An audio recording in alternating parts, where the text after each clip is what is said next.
یہ 20ویں صدی کے آغاز کے وقت جسے ہم پورا کہتے ہیں مڈل ایسٹ، بلکہ صرف مڈل ایسٹ نہیں، پورا شمالی افریقہ سلطنت عثمانیہ کا حصہ تھا، خلافت عثمانیہ۔ لیبیا، الجزائر، مصر، پورا حجاز، یمن، پورا عراق، شام، اور یہ شام ہی کے حصے ہیں در حقیقت، اردن اور لبنان، یہ شام عرب، عراق عرب، یہ پورا علاقہ خلافت عثمانیہ یہ اس کا حصہ تھا۔ پہلی جنگ عظیم میں انگریزوں نے عربوں کو بغاوت پر آمادہ کیا، غداری پر آمادہ کیا، انہوں نے خلافت عثمانیہ کے خلاف بغاوت کی، بیج بوئے ان کے دلوں کے اندر نفرت کے، ابھارا انہیں، تم ترکوں کے غلام کیوں ہو، تمہیں خود حاکم ہونا چاہیے، تم کھڑے ہو جاؤ، ہم مدد کریں گے، تم بغاوت کرو، تم ان ترکوں کے خلاف ہماری مدد کرو، ہم تمہیں آزاد کر دیں گے، تم اپنے پاؤں پر خود کھڑے ہو جانا۔ یہ بہت ہی ہمارے لیے دردناک المیہ ہے اس پہلی جنگ عظیم کا۔ کرنل لارنس جیسا شخص، برطانوی استعمار، اور اس کے نتیجے میں عربوں نے بغاوت کی۔ اور اس قدر دردناک بات آپ کو بتا رہا ہوں، میں پہلی مرتبہ جب سن 62 میں حج کے لیے گیا مدینہ منورہ میں، ابھی وہ ریل کے انجن کھڑے ہوئے تھے۔ یہ ترکی کے زمانے میں، سلطنت عثمانیہ کے زمانے میں بغداد سے مدینے تک ریلوے لائن تھی۔ یہ پورا ایک عالم سلطنت عثمانیہ، صرف سلطنت نہیں، خلافت عثمانیہ، پوری ٹرینیں جو ہے ترکوں کی اڑائی گئی، ہزاروں ترکوں کو شہید کیا گیا، یہاں تک کہ صحن حرم میں شہید کیے گئے سینکڑوں ترک۔ یہ جرم تھوڑے نہیں ہے، معمولی نہیں ہے۔ آج جس کی سزا مل رہی ہے، معلوم ہونا چاہیے کہ وہ جرائم کون کون سے تھے۔ اب بھی جو لوگ گئے ہیں انہوں نے دیکھا ہوگا، ترکی کا قلعہ موجود ہے اوپر پہاڑی کے اوپر، حرم کا جو سب سے بڑا دروازہ ہے باب ملک عبدالعزیز، اس کے سامنے ایک لائبریری ہوتی تھی، اب تو غالباً وہ بھی گرا دی گئی ہے، اس کے پیچھے پہاڑی پر ترکوں کا قلعہ ہے پرانا، اس پر توپیں موجود تھیں۔ جب بغاوت ہوئی ہے، جو حرم میں آئے ہوئے تھے ترک فوجی، ظاہر بات ہے نہتے، وہ تو نماز پڑھنے آئے ہوئے تھے، ان کو وہاں ذبح کیا گیا ہے، اور ترکوں نے اپنی توپیں استعمال نہیں کی کہ کہیں بیت اللہ کو کوئی گدن نہ پہنچ جائے۔ بہرحال یہ غداری ہوئی ہے پہلی جنگ عظیم کے دوران، اور نہ صرف ترکوں کے، عربوں نے کی ہے۔ جیسا کہ میں نے کہا تھا، دو ہیں سب سے بڑے مجرم، اس میں ہمارے مسلمان پنجابی سپاہی بھی شامل تھے، لیکن اس کے بعد سلطنت عثمانیہ کے ٹکڑے ہو گئے، چیچڑے ہو گئے۔ ایک انگریز نے لکھا ہے یہ جملہ، زہر میں بجھا ہوا جملہ، کہ تاریخ میں یہ بات ثبت ہو جائے گی کہ ایک انگریز نے اس سلطنت کے ٹکڑے کر دیے کہ جو عمر فاروق نے قائم کی تھی رضی اللہ تعالی عنہ۔ یہ پورا عالم، یہ تمام علاقہ کس نے فتح کیا تھا؟ یہ بات ہاتھ بدل گئے تھے، پھر ترک آ گئے، خلافت عثمانیوں کے پاس چلی گئی، لیکن یہ سلطنت تو حضرت عمر رضی اللہ تعالیٰ عنہ کے زمانے سے چلی آ رہی تھی۔ اس کو ایک انگریز کرنل نے، اور اس نے بغاوت میں آمادہ کر کے عربوں کو اور ترکوں کے پیٹھ میں چھرا ڈھپوا کر ان کے ذریعے سے اور ٹکڑے کر دیے۔ لیکن جب جنگ ختم ہوئی، اب انہوں نے کہا کہ اب ہمیں آزادی دیجیے، تو اب انہیں معلوم ہوا کہ غداروں کو دنیا میں کیا ملتا ہے، ٹکڑے کر دیے گئے۔ یہ حصہ عراق یہ انگریز کے پاس رہے گا، شام کا یہ علاقہ یہ فرانسیسیوں کے پاس رہے گا، مصر پر انگریزوں کا تسلط رہے گا، لیبیا اطالویوں کے پاس رہے گا۔ لے دے کر یہ جو علاقہ تھا حجاز، کیونکہ وہاں کچھ تھا ہی نہیں، یہ عربوں کے پاس چھوڑ دیا گیا۔ اس وقت جو بادشاہ ہیں شاہ حسین اردن کے، ان کے دادا سب سے بڑے غدار وہی تھے، لہذا ان کو اس علاقے کی بادشاہت دے دی گئی۔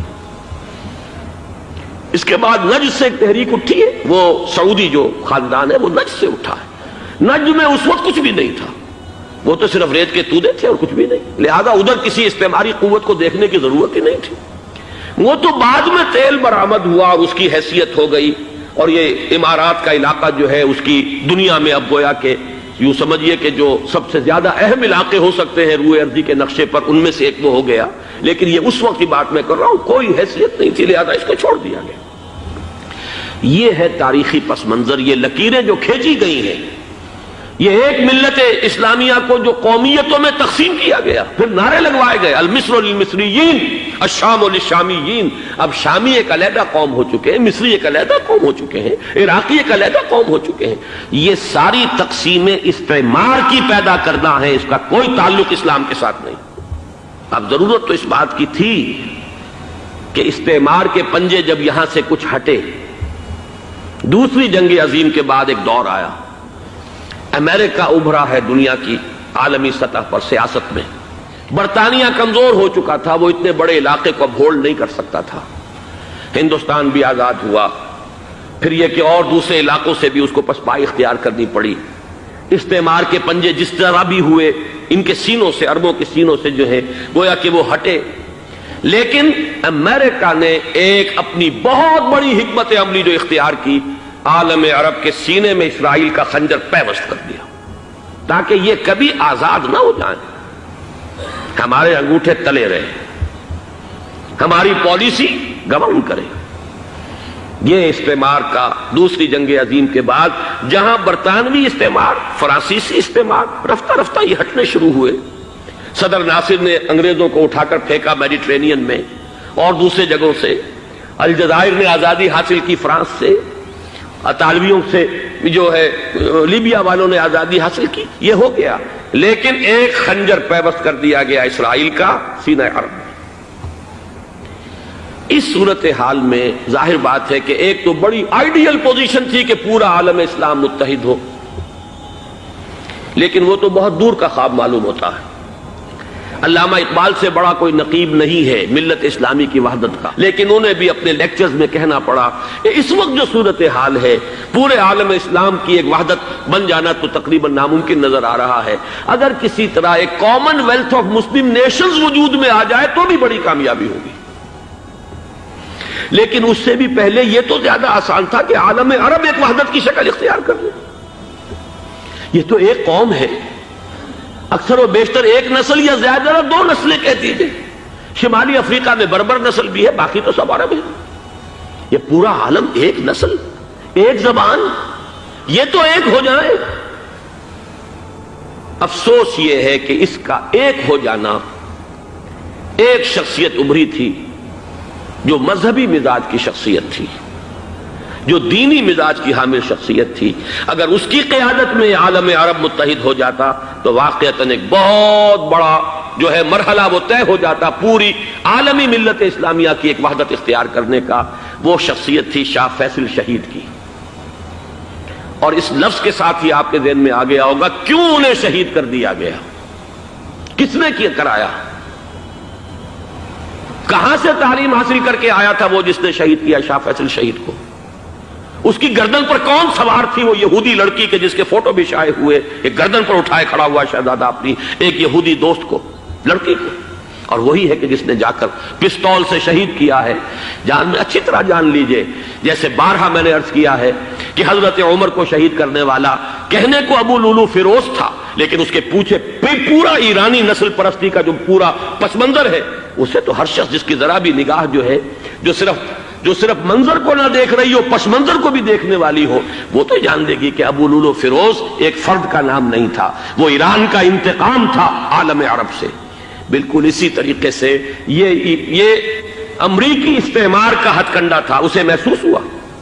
شاہ فیصل مذہبی مزاج کا شخص یہ ابھر رہا ہے، اور یہ شاہ فیصل کی حکمت عملی کا ذرا آپ اندازہ کیجئے. لاہور میں سمٹ کانفرنس ہوئی، اس میں وہ آئے، اور وہ گویا کہ ایک بہت ہی جس کو کہا جائے کہ ایک بہت ایلڈرلی، ایک بزرگانہ ایک شخصیت جو ہے، اور انہوں نے اپنے دولت کے دروازے، عرب میں وہ مشہور تھے کہ نہایت خسیس اور بخیل انسان ہے، اس لیے کہ وہاں وہ خرچ کرتے تھے حساب کتاب کے ساتھ، لیکن ان کے خزانے کھلے ہوئے تھے عالم اسلام کے لیے. ادھر بھی مدد ہے، ادھر بھی مدد ہے، ادھر بھی کام ہو رہا ہے، ادھر بھی کام ہو رہا ہے. پھر انہوں نے تیل کا ہتھیار استعمال کر کے ایک دفعہ امریکہ کو دن میں تارے دکھا دیے تھے. لہذا ان کا ہٹایا جانا سین سے یہ امریکی استعمار کے لیے لازم تھا.